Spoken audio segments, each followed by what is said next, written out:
Hello everyone, welcome to my Nivedita YouTube channel. আজি মই আপোনালোকৰ লগত শ্বেয়াৰ কৰিবলৈ লৈছোঁ হাতী ভেকুৰী হৈছে গাঁৱৰ থলুৱা খাদ্য থলুৱা জুতি আৰু এতিয়া মই প্ৰথমে লৈছোঁ অলপমান হাতী ভেকুৰীখিনি ধুনীয়াকৈ ধুই লৈছোঁ প্ৰথমে তাৰপিছত ধুই লোৱাৰ পিছত মানে গুটিখিনি ঠাৰিৰ পৰা এটা এটাকৈ ছিঙা হ'ব।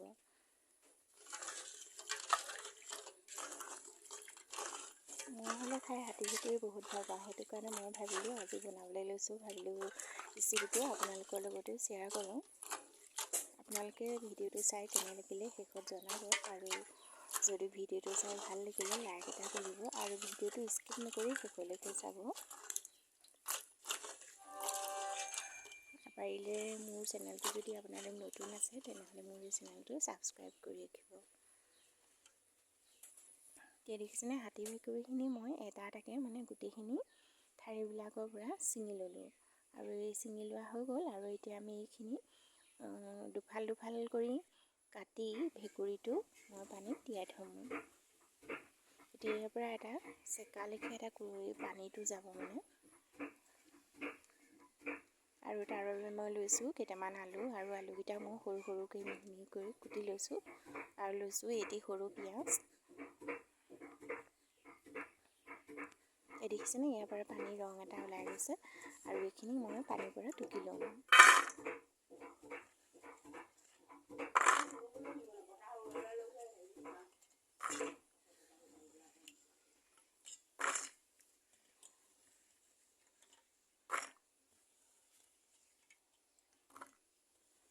এয়া মোৰ পানীৰ পৰা টুকি লোৱা হৈ গৈছে।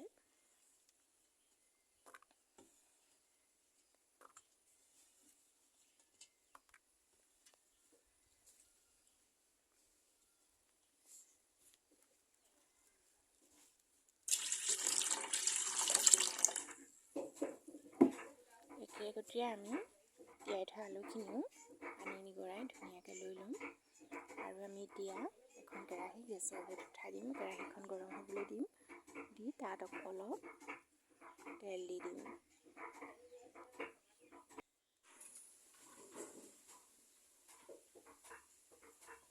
এতিয়া আমাৰ কেৰাহী গৰম হৈ গৈছে আৰু মই এতিয়া তেল ঢালি দিছোঁ। ইয়াতে তেলখিনি গৰম হৈ যায়।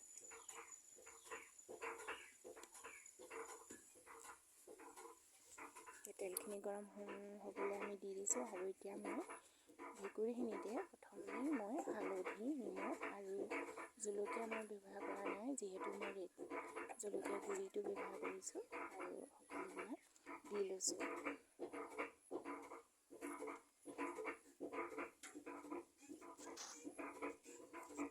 সম পৰিমাণে নিমখো দি লৈছোঁ। এতিয়া আমি কেৰাহীৰ তেলত আমি পিঁয়াজখিনি দি দিছোঁ। ইয়াৰ পিছতে পিঁয়াজখিনি এতিয়া আমাৰ হৈ গৈছে। এতিয়া আমি ভেকুৰীখিনি ঢালি দিছোঁ। ধুনীয়াকৈ ধুনীয়া হৈ গৈছে।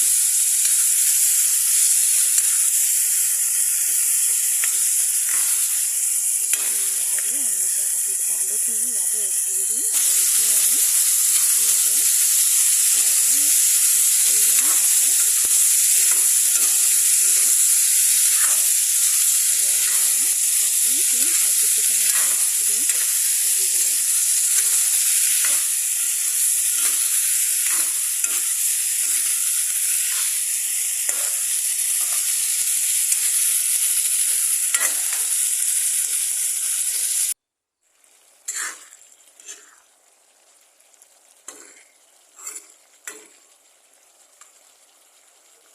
দেখিছেনে আমাৰ শাকখিনি সিজি হৈ গ'ল আৰু আমাৰ এতিয়া হাতী ভেকুৰীকণ খাব পৰা ধুনীয়াকৈ খাবৰ কাৰণে ৰেডি হৈ গ'ল।